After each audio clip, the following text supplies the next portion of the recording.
I don't know how that happens, but thank gods I know how to fix it. All right.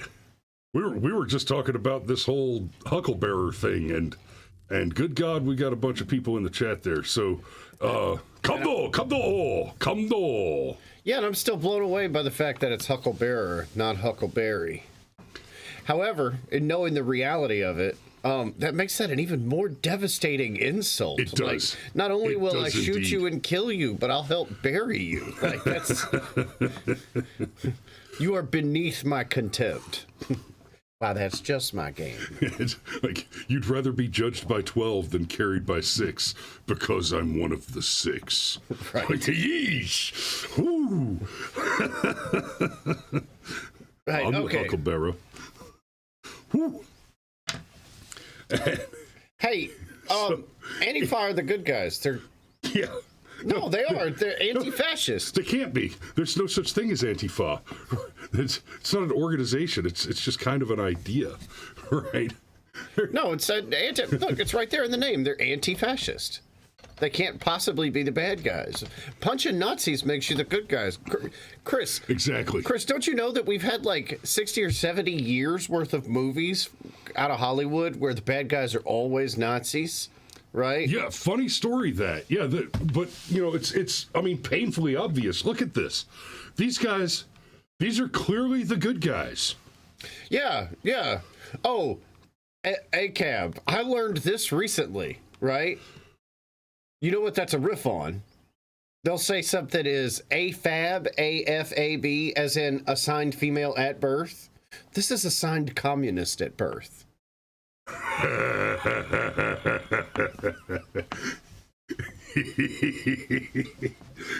Are you sure you don't mean assigned communist at the brainwashing facility?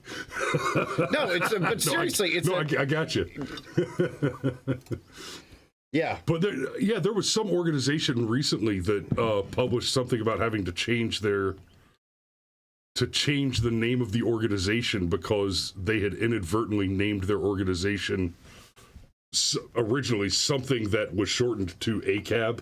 They're like, yeah, nope, we're not doing that. We're gonna change it for something. We're gonna change it to something else.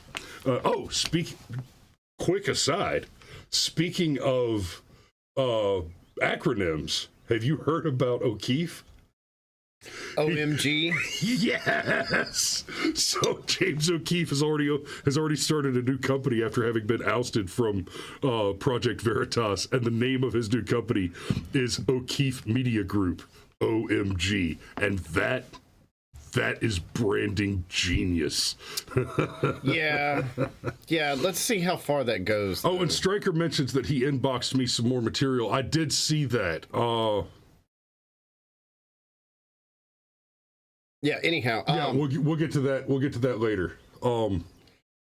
Yeah, there's some irony there. Sean Stryker says, my gramps killed Germans, and now I'm considered a Germanic fascist. That is the... Yeah. Have you ever seen the meme where it's not that necessarily that people are trending to the right, it's that the left is going so far to the left, people find themselves on the right? Like when Tim Pool says, I'm the milquetoast fence sitter, and we joke about him being red-pilled, other than him becoming more and more friendly toward guns over time, he's basically been the same dude. It's just compared to the absolute psychotic left, he looks like Rush Limbaugh, right? You know? Stryker mentions the Overton window, and that's absolutely true. Now, on Tim Pool, I've been watching Tim Pool for years, and one of the reasons originally that I watched Tim Pool is because he was on the left, but he was reasonable. He actually supported Bernie Sanders and was all for the universal health care thing, and that's another place where he's been red-pilled over time, and it's been just an absolute pleasure to watch that. Now, on that topic, he'll say something along the lines of, I love the idea of a universal healthcare system where everybody just has access to a doctor for the asking, but it can't be done because money. And he went from I'm a stupid kid that thinks it'd be awesome it'd be so awesome for everybody to have a doctor anytime they wanted to, that's something the government should just do. He went from that to having his house broken into a few times, being told by the police in New Jersey that he should buy a shotgun for home defense, discovering that in New Jersey it's almost impossible for a person to purchase a firearm generally, becoming a bit of a gun nut over that realization. Few things will red pill you more than realizing the police are not your friends, than realizing that the police will not protect you. At best, they will inadequately avenge you, right? And so watching him get red pilled on that turned into his realization that, oh, wait a minute. If the government guarantees you a doctor, then the doctor has to be a slave. There's no other way. It is not possible to guarantee everybody a doctor unless the doctors are involuntarily entered into the system and then paid commensurate only to what the government agrees to pay them, which essentially means that the government is on the hook for their care and feeding. That's a slave, my man. You have not purchased a human being. You have purchased a piece of farm equipment. Right? I only mentioned it in passing. I wasn't trying to rabbit hole. I'm sorry. I need like a button. Be like, dude, you're doing it. Dude. I bet we could order one of those on Amazon. Shut up. But so Antifa, they're the good guys. Yes. Yeah, Antifa are the good guys, obviously, because they're anti-fascist, Chris. So what happened was Charlie Kirk was up to do a speech, and we have this from RedState.com. I mentioned it briefly yesterday that basically Antifa was stirred to action by the comments of a few people. And we have this from RedState.com this morning. Sacramento Bee forced to apologize for false claims against Charlie Kirk that sparked Antifa riots. The Sacramento Bee apologized Wednesday for publishing an opinion piece that made false claims against Turning Point USA founder Charlie Kirk, including the inflammatory accusation that he has called for the lynching of trans people. The article was widely considered to be at least partly behind the violent Antifa riots reported on by Red State managing editor Jennifer Van Leer, which occurred before Kirk's Tuesday evening speech at the University of California, Davis. 2 people were arrested in the melee. Kirk was furious over the allegations, calling them outright lies. You think? Right? And here's the snippet of the apology. An earlier version of this column included a statement that Charlie Kirk had called for the lynching of trans people. The basis for this accusation is a video clip in which Kirk was upset that a trans woman had won an NCAA swimming championship. In the clip, Kirk said that instead of letting the women compete, someone should have took care of it the way we used to take care of things in the 50s and 60s. Some trans advocates on social media extrapolated from Kirk's comments that he called for trans people to be lynched. An accusation by the Bee repeated. That's a hell of a leap. That is a hell of a leap. Well, I mentioned the thing about, 70 years of Nazis being the bad guys, and like we're all adults here. I don't need to add the caveat that the Nazis actually were bad guys, right? Right. Okay, good. But after 70 years of propaganda just shoving it in your face that the Nazis were the bad guys, the Nazis were the most terrible, awfulest, evilest things ever. Just as, I don't know, as a random example, you should look up what Pol Pot did. Oh, or what Genghis Khan did to the pregnant women in your village if you didn't surrender when he showed up. Like, there have been some awful things that other guys have done throughout history, okay? Well, like I said the other day... I'm going... There's a thing, okay? That same wave of endless propaganda also says worst thing that ever happened in American history was the white on black thing and the slavery and the lynching. Lynching has a specific word. So it's actually not that surprising that they make this leap. It's just like what Scott Adams said the other day that got him in all the trouble a few weeks ago, where part of what he was pointing out is, hey, if you were brought up and your entire life you were told, man, your life is shit because white people in America are evil, at a certain point, you're stupid if you don't start thinking white people in America are evil. And it's the same thing. The lynching, that word in particular, they're primed for it. It's like, watch out. Watch out, those conservatives will lynch you. Yeah. Because it was totally conservatives that did all the lynching. And real quick, back to your mention of Pol Pot and Genghis Khan. These lefties, one of the things that makes them what they are, they think that Hitler was the most evil person that ever lived. Sweetheart, you still believe communism works for the same reason you still believe that Hitler was the most evil person who ever lived. It's because you've never read a history book. You simply don't have any of the facts. Hitler was Jesus Christ compared to some of the alternatives. Go take a look at Genghis Khan, Pol Pot, right? Stalin. Stalin. Hell yeah, he industrialized that nation. Woodrow Wilson. Look, to be fair, Woodrow Wilson is probably the slimiest sack of shit, and I'm including Obama, that has ever held the office of president in this country, okay? But bro, he ain't got nothing on Stalin. Like, yeah, no, that's perfectly fair. Now, to adding fuel to the fire from the Sacramento Bee, we've got this. Oh, come on, you.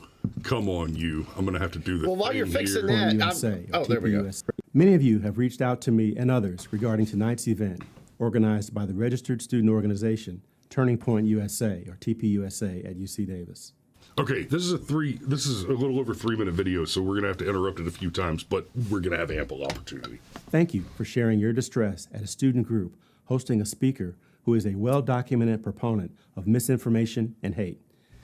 Okay, he started with, this person is a well-documented proponent of misinformation and hate. Show me some examples. And seriously, show me some examples, because I've heard you say this before, but point to something. Go ahead, I'm sorry. Let's be super specific on this, because we just read the retraction from the Sacramento Bee, where they said he made a statement of hate and had to retract that because he didn't make such a statement, right? So please, cite your work. Well, again, going back to the 50s and the 60s, there was another thing that men of just a couple of generations ago used to do. They got jobs? No, it's much more simple than that. No. If somebody disrespected your sister, there was a good chance you put a fist in their mouth. Yep. I don't know. I put a fist in some mouths over some shit like that. Yeah, but that doesn't... today, that's aggravated assault. You will go to jail defending your sister. That will happen, okay? We live in a totally different world. But what I'm saying is, I don't know, in the 50s, if some weirdo wanted to pretend to be a girl and show his penis in the locker room, in the girls' locker room, all of those girls' boyfriends and brothers would have edumacated this fella. And he would not have been allowed to say, I'm really a girl. No, you're not. You're a dude, and a weird dude. How is that bathing suit even comfortable for you, my man? Right. And, okay, so Rod says the gays used to get bashed when they made a pass at some other guy who didn't care for it at all. So let me touch on that for a minute, because kind of the narrative, the story that we have is, back in the bad old days, what happened is white men spent all their time looking for gay people to beat up on, to bash and assault, and that's just not the case. Right, it's not. People didn't spend their time going out of their way to go assault people for no reason. Rather, if a man sexually harassed another man, then the man being harassed might turn around and throw a whooping because, hey, not cool, bro. And a funny story is, grown-ass men in the same time period would do the same thing to a straight man if the girl he was harassing had suddenly said, no, leave me alone, or something of that sort, loudly enough for anybody nearby to hear it. Right? We actually had cultural mores that were enforced by shaming and occasionally violence, which protected vulnerable women from dangerous, aggressive men. Today we have a situation where you mentioned that'd be aggravated assault, aggravated battery, you'd go to jail. Today we have a situation where crimes. We have a situation where that has been mutated so severely that we're now seeing videos of women working out in the gym where there's been a trend of women shaming men for looking at them in the gym. We're now seeing videos where these girls are putting too much weight on a bar, trying to lift it, getting stuck, having their lives endangered by their own incompetence, and then men nearby will not walk over to help them because the risk of being seen next to a woman in the gym is too high. Because don't forget, these guys that get called out for being creepy in the gym, that's on social media, your boss sees it and your job's gone. That's on social media, your wife sees it and your marriage is over. Right? These thought leaders, THOT leaders. No, I got the pun. Are trying to grow some social media clout, make a little money off clickbaits, and in so doing, destroying people for their own benefit. I mean, what kind of a person destroys people for money? Well, mercenaries and abortionists. That's who. Just super quick, and then we need to go back to the piece of shit. But your dad said gay and transgender shouldn't be discussed as the same issue. Agreed. I 100% agree, but I'm not the one who said the acronym is LGBT. Correct. I 100%. It's like, no. And for that matter, it shouldn't even be LGB. Like, you're just gay. So it's fine. You can be gay. But, but whatever. So, back to the guy who's deliberately activating NPCs. Right. That's what he's doing. Yeah. Execute program anger. Right.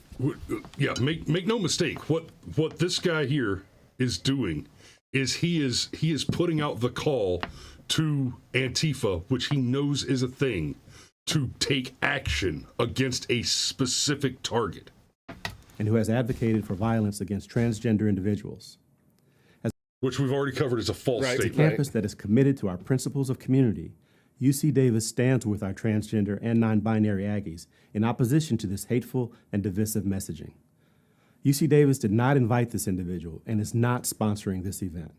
Our chief campus counsel provided me with information and guidance for campuses in this situation. I want you to pay close attention to this because he's about to make a very specific statement, which he is then going to speak against. It establishes a pattern of foresight and precognition that is very important to the whole story that we have here. First, the University of California policy permits registered student organizations such as TPUSA to reserve university facilities and invite speakers of their choice. Under UC policy, in other words, students can get together and organize their own events, and it's totally okay. It's within the rules. So, campuses may not prohibit student organizations such as TPUSA from inviting these speakers, even if the speaker's intended speech is loathsome and hurtful to me and to others in our campus community. With respect to concerns related to violence, UC policy permits denial of requests if the speaker will present a clear and present danger to the campus. That right there. So he started this by saying that Charlie Kirk advocates for violence by making, so he made the assertion by saying that Charlie Kirk is a repeated and documented advocate for violence, right? And so if that doesn't present the clear and present danger required by law and policy here for you to deny TPUSA, then you are either explicitly stating that your original statement is fallacious, or that you know that if you were to try and take action under your policy, which says that you can deny the event to prevent violence, then you're either admitting that your initial statement is false, or you're admitting that, knowing your official statement is true, that your intended outcome is to incite the violence that you say you are against. And we know from history, recent history, that conservative groups do not engage in extraordinary violence. The worst Even when the we've cops seen, open the doors for them? the worst we've seen, right, was the January 6th event, where a bunch of psychotic conservatives went on a tour of the Capitol building. But every time the left gets involved and gets organized, they set shit on fire. But it's mostly peaceful. To include not just federal buildings, but actual police officers. Let's not forget, we've got the two white shoe lawyers that firebombed an occupied police car and were sentenced, by the way, to essentially probation, where the judge said, well, they're good guys. No, they're not. They're firebombing terrorists. Let me clarify that. They are terrorists who do firebombings. If you were firebombing terrorists, I might be on your side. And counsel notes the policy explicitly states the campus carries a heavy burden in justifying such a denial under these circumstances. Yeah, proof. Our counsel also notes that there is a similarly heavy burden for criminal prosecution for incitement of violence. Again, In short, proof. There is a heavy burden for prosecution of incitement of violence. And let's be very clear. You are meeting that burden with your statement. Right? If Donald Trump should be thrown off of Twitter and impeached over statements that incite violence, this man should be in jail today. While I abhor the inflammatory speech of this speaker, UC policy permits the student organization to invite the speaker. Please be assured that we are monitoring the event closely to determine if a threat or incitement develops that meets that threshold or violates other campus policies. And here's another important thing about the policy as he's described it. There is a thing called the heckler's veto. And it is important in Supreme Court precedences that the heckler's veto must never be affirmed as a reason or justification to truncate the First Amendment protected expression of free speech. Because what it means is a person who's speaking can be shut down by the government if the case can be made that their speech will be met by a violent group. That's what the heckler's veto is. The Supreme Court over and over has reaffirmed the idea that the First Amendment is meant to protect free speech, and that is intended for inflammatory speech primarily. Speech that everyone agrees with does not need protecting. It is the speech that is inflammatory, that may even lead to agitation and uprising and violence, that must be protected at all costs, because without that protection, there is no mechanism by which the government can be challenged, controlled, and retained from ever greater expansion and tyranny.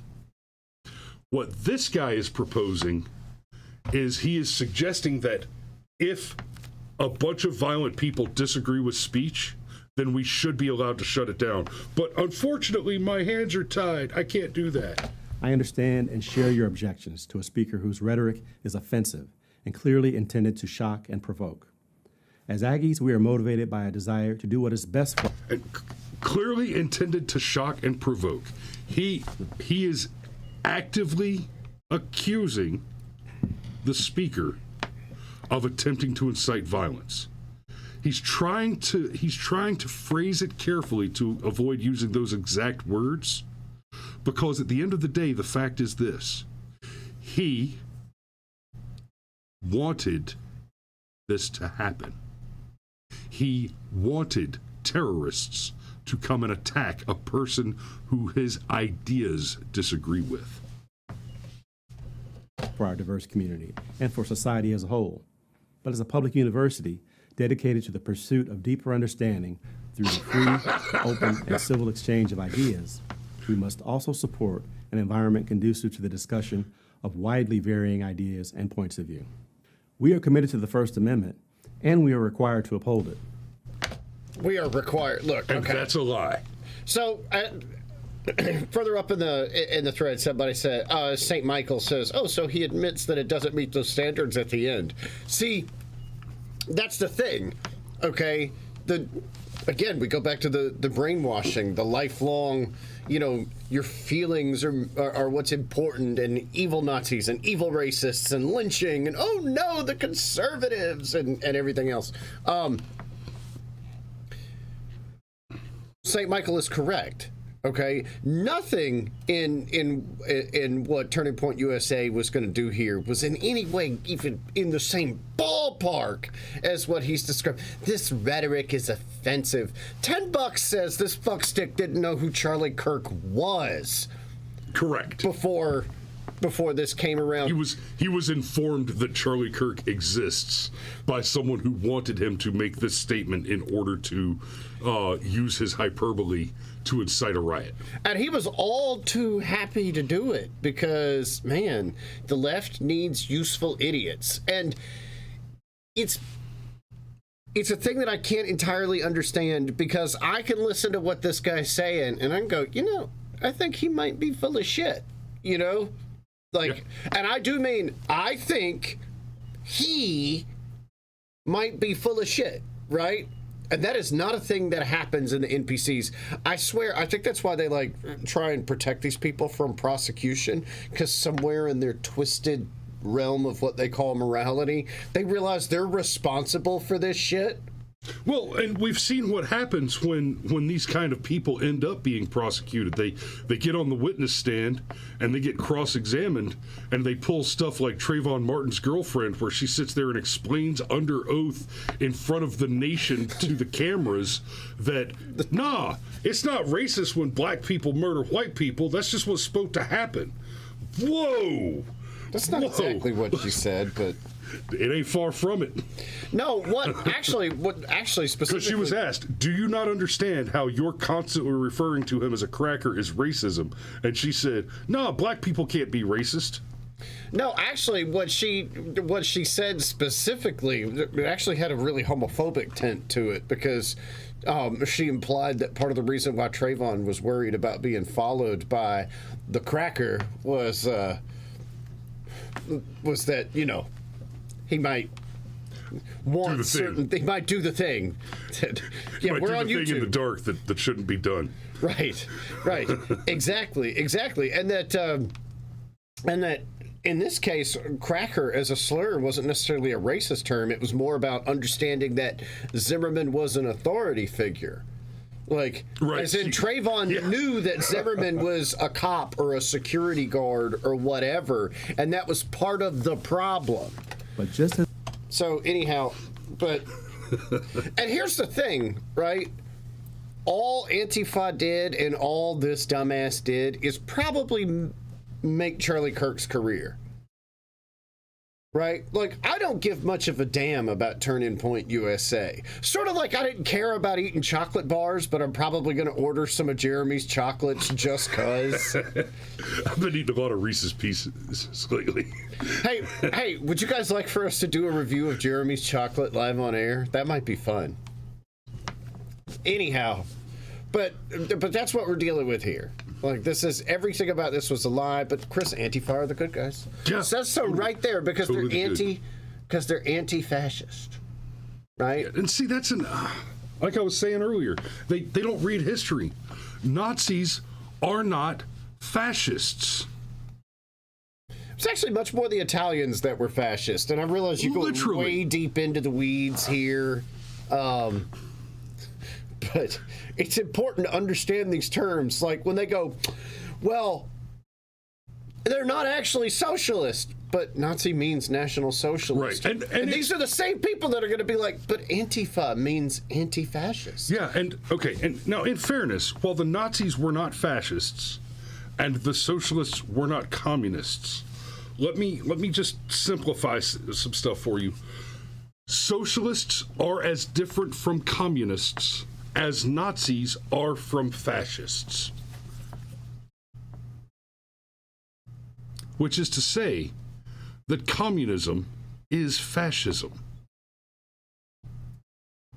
Right? All three of those ideological positions rely on the same central principle: a broad, suppressed, equalized slave class ruled over by a super authoritarian, tyrannical central governing body.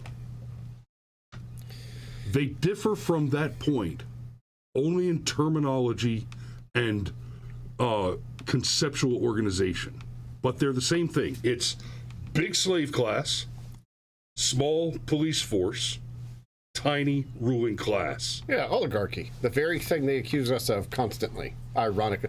Man, that's some IMAX level projection, isn't it? It is. Brother, it is after 8 Well o'clock. played. We've got to... You are not wrong, and we've got shit to do today. So we're going to put a pin in it right there. Tomorrow is Firearms Friday. Hell yes. We love you, and we will see you tomorrow.